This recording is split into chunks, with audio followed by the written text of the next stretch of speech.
Hello, and thank you for joining me for this packet orientation video. We'll be going over all the requirements of onboarding as a classified employee. You should have already received your purple packet. You should have been given a physical appointment, and you should have paid your fees for the live scan form and received that form as well.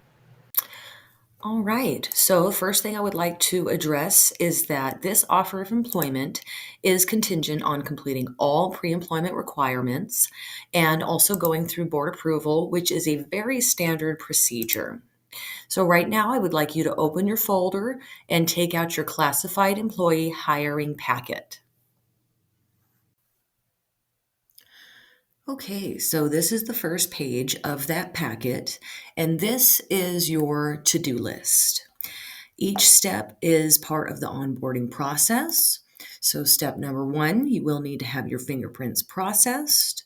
Number two, you'll be attending a scheduled physical in Bakersfield. You'll also be getting a TB assessment. Step three, you'll be completing some online training modules. Step number four, we talk about you returning all of your paperwork. That's all completed, your entire new hire packet, and those other items listed there. We will talk about those further. Step number five is obtaining a badge. And then step number six is receiving a schedule with required training. All right, so we'll move on to the live scan form, which you would have received when you picked up your new hire packet. Okay, so this form will be brought to the UPS store located on West Valley Boulevard. We do prefer if you go to that location. They do charge a $25 fee to process your fingerprints, and you will fill out the applicant information portion, which is between these two arrows right here. And we'll also need to make sure that this bottom portion of the form is clear when they make you a copy. Please make sure to retain that copy because you will be returning it with the rest of your paperwork. Okay, so we're going to talk about step number two, which is attending your scheduled physical. So you should have already received information about this physical. Should have already received your appointment, but we'll be going over all of this information in the next step.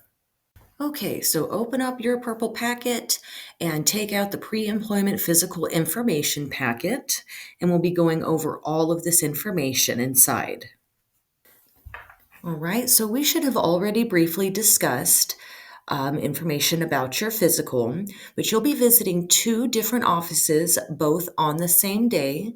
The first being Universal Occupational Medicine, where you will be doing a medical examination and your TB assessment. Please be aware that the TB assessment does cost $20. Soon as you're done with that office, you'll be sent straight over to functional ergonomics. That's where you'll be bending, twisting, lifting heavy boxes, things of those sorts. Okay, so step number three is completing some online training modules, and I will go over that information with you. Okay, so all district employees are required to complete 9 Get Safety Train modules. These SIS modules are found at getsafetytrain.com. You'll need to create an account using your personal email address and complete these 9 modules as a new hire. And please be aware that these modules need to be completed every school year. So before every new school year, you'll receive information that those modules need to be completed to continue your employment. All right, so what you're going to do when you go to getsafetytrain.com is you're going to click this login button to create your account. All right, you can register right here and you will be using your own personal email address. And please be sure you complete all of these 9 modules by the time that you return your paperwork. Okay, so now we're going to talk about step 4, which is returning all of your completed paperwork to the personnel department. Okay, so in this portion, we're going to be talking about the intake paperwork packet. So go ahead and open your folder and take out this intake paperwork packet. It does say, please return these intake papers to the personnel department. All right, so first I'd like to point out the direct deposit form. So direct deposit is completely optional. If you do not enroll, you'll just be receiving a paper check. But if you do want to enroll, then please attach a voided check where it does indicate. However, if you're unable to provide a check, I know a lot of people don't have checks anymore. You can go to your bank and get your direct deposit information printed on bank letterhead, and we can accept that in place of this entire form. Unfortunately, we cannot accept any handwritten information. You're unable to just write your routing number and account information on this form. It does have to come directly from your bank. All right, so next portion of the paperwork I want to talk about is the CalPERS portion. There's 3 separate forms you'll need to fill out because we do need to know if you've ever been a member of CalPERS before or a different retirement system. So you have probably been a member of CalPERS if you've ever worked for another school district or any county, state, city employment, such as working out at the prison. All right. So the first form I'd like to share is this reciprocal self-certification form. This form will need to be completed whether or not you've been a member of CalPERS before. So if you have not, you'll just be filling out this circled portion here, and of course your member information here. If you have been a member of CalPERS or a different retirement system, you'll be filling out the entire form. Right. The second form is the retirement status information. You will be filling out this entire form as well. This top portion, we're asking if you've ever been a teacher before. So we need to know if you've ever been a member of CalSTRS. Most of the time, this is going to all be no. The second portion is referring to CalPERS, if you've been a member of CalPERS before. So please be sure to fill out those forms entirely. The third form is actually the first form found within this portion of the intake paperwork. It does say retired CalPERS members, and that's a very straightforward form asking if you've been retired from CalPERS. All right, so the last page I want to point out in the intake paperwork packet is the pre-designation of personal physician form. It is the last form in the intake paperwork packet. So this form is only applicable to workers' comp. So what happens if you're injured on the job, we normally send you down to a doctor of our choosing in Bakersfield. However, you do have the right to be seen by your own physician in this case. However, the physician must sign the form, but a lot of physicians will not deal with workers' comp, just so you're aware. So if you're okay that if you're injured on the job and you're okay with going to a doctor of our choosing, you'll just write decline on the top right portion of the form, you'll initial it, and then you'll date it. Okay, so going back to step 4, we just talked about what you would need to do to return your intake paperwork. When you do come in to return all of your paperwork, I need you to bring in your entire hiring packet. That's in your entire purple packet with everything that you've been given by the UPS store and during your physical appointment. We'll also need you to bring in your driver's license and social security card. And then momentarily, we'll be talking about the other 2 items as well. All right. So these documents must be current, whether it be your driver's license or your state issue ID. They must be the original documents. We're unable to accept any copies. And your names must match on both documents. That is very, very important. So if you need to obtain a new social security card, an ID, anything like that, please get that started as soon as possible because we do not want to delay your employment just because we're waiting on the Social Security Department. All right, so just as an example, it shows here both names match on each document. And again, I can't stress enough how important that is. All right, so next I want to talk about your appointment to return all of your paperwork. So as soon as you have completed this video, you will need to contact me in order to schedule your appointment to return your paperwork. It is very, very important, though, that you contact me no later than 2 days from receiving the link to this video. So you would have received an email from me with the link to this video. I do expect you to contact me no later than 2 days after receiving that email. Unfortunately, if I do not hear from you within that 2 days to schedule your appointment to return your paperwork, it will be assumed that you're no longer interested in this position and this offer of employment will be rescinded. So again, you can contact me, Colleen Kazare, at this email address here, and this is my direct line. Okay, so we're going to return to step number 4, and we're going to talk about the employment verification letter and the official transcripts and why we might need those from you. So we also ask for official transcripts because as a classified employee, you are given the opportunity for professional growth.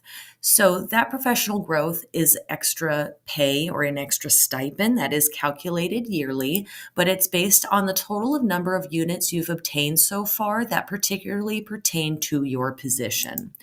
So if this applies to you, make sure you get your official transcripts. They must be official copies, and you'll send them to me. Again, these documents are due no later than 2 weeks from your hire date as well. So this is an example of an unofficial transcript. As you can see, it has that unofficial watermark, and all of them will say unofficial on them. This cannot be accepted, unfortunately. We have to have official transcripts. They look like this. They have this different watermark, and they will usually say somewhere on there that they are official transcripts. This is what we can accept to see if you qualify for this extra stipend.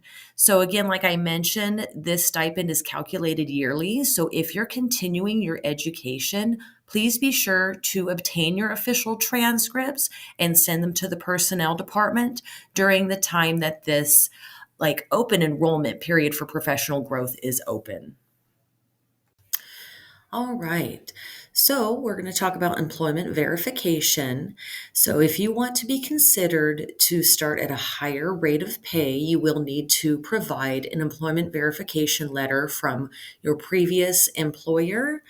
Also, it can come from several different previous employers. So this letter must contain or be on the company or organization's letterhead, and this here is an example of that. It must state your exact title. It must state your start and end dates of employment. It must state either if you were full-time or part-time. And if possible, please provide a job description. So please keep in mind that this employment verification letter is due no later than 2 weeks from your official hire date. Okay, so step number 5 comes after you have returned all of your paperwork, you brought your driver's license, your social security card, and you're basically all cleared to start your new position. So on that day that you turn your paperwork in, hopefully we'll be ready for you to go ahead and take your picture and get you your new badge right then and there.